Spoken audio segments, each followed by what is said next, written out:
নমস্কার, প্রচেষ্টায় আপনাদের সকলকে স্বাগত জানাই। আমি রাহুল। আশা করি সকলে ভালো আছেন। শীত বেশ জাঁকিয়ে পড়েছে, মাথার টুপিটা পর্যন্ত মাথায় সূর্যতে উঠে গেছে, কিন্তু টুপি মাথা থেকে নামছে না, কারণ মাঠে হাওয়া। আর আজকে থেকে শুরু হচ্ছে বাঁকড়া আঞ্জুমান অ্যাথলেটিক ক্লাব পরিচালিত গোল্ড কাপ ফুটবল প্রতিযোগিতা। হ্যাঁ, আঞ্জুমান গোল্ড কাপ, যেটা আপনারা সকলে চেনেন। এবারে 17তম বর্ষে পদার্পণ করলো এই গোল্ড কাপ। এই গোল্ড কাপের আজকে প্রথম দিন, প্রথম কোয়ার্টার ফাইনালে মুখোমুখি হচ্ছে করলা কেএসইউ এবং উল্টো দিকে দেখতে হচ্ছে সীতাপুর স্পোর্টিং ক্লাব। এই দুই দলের মধ্যে লড়াই হবে, লড়াই দেখবো আমরা। আর উদ্বোধনে কোন অতিথিরা উপস্থিত থাকছে সেটা দেখবো। আর কোন দল শেষ হাসি হেসে পরবর্তী রাউন্ডের টিকিট নিয়ে যায়, সবকিছু রইল এই ভিডিওর মধ্যে, অর্থাৎ হাইলাইটস এর মধ্যে। তাহলে দেখতে থাকুন।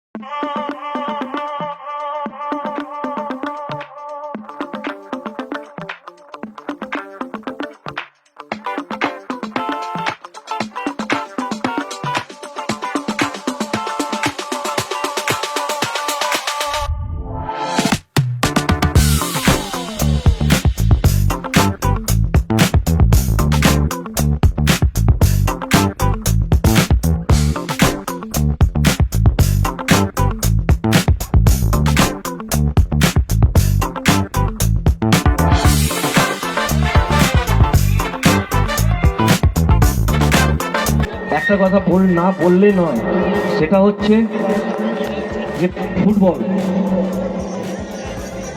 আপনারা সবাই জানেন, সবাই দেখছেনও যে এখন ভারতীয় ফুটবলের কি অবস্থা হয়েছে।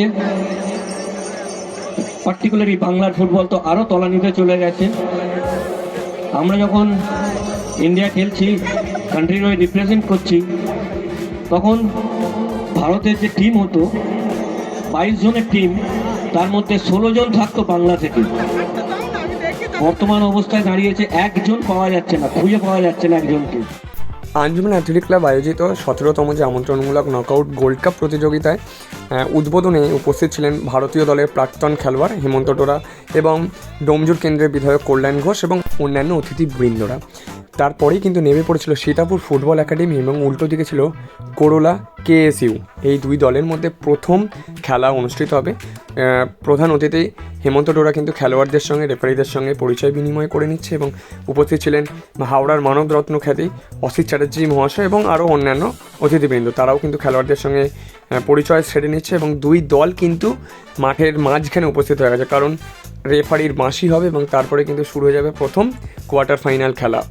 লাল সাদা জার্সি যারা দেখছেন তারা হচ্ছে সীতাপুর ফুটবল একাডেমি, উল্টো দিকে সাদা কালো যারা হচ্ছে তারা হচ্ছে করলা কেএসইউ টিম।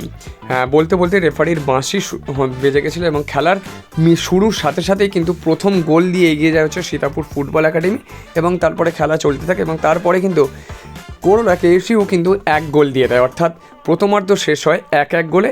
এবং এই খেলা দেখতে বিভিন্ন জায়গা থেকে ফুটবল প্রেমী মানুষজনেরা কিন্তু বাঁকড়ার আঞ্জুমান ফুটবল মাঠে কিন্তু জমিয়েছিল ভিড়।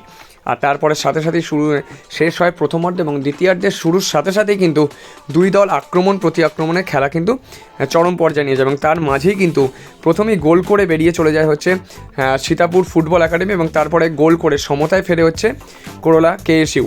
অর্থাৎ নির্ধারিত খেলার নির্ধারিত সময়ে খেলার ফলাফল থাকে ড্র, অর্থাৎ 2-2 এবং তারপরে রেফারির ডিসিশন হয় হচ্ছে ট্রাইবেকার পদ্ধতিতেও দেখা যায় কিন্তু সেই একই, অর্থাৎ ড্র। 5টা করে শট হয়, 5টা করে শটই কিন্তু সব দুটো দলই কিন্তু গোল করে দেয়। তারপরে চলে যায় হচ্ছে ভাগ্য নির্ধারিত হয় এই দুই দলের টসের মাধ্যমে। সেই সম্পূর্ণ ভিডিওটা রইল আপনাদের, ট্রাইবেকার থেকে আরম্ভ করে টস সবটা থাকলো এই ভিডিওতে। সাবস্ক্রাইব করতে ভুলবেন না চ্যানেলটা, আর লাইক ফলো করতে ভুলবেন না আমাদের ফেসবুক পেজটা।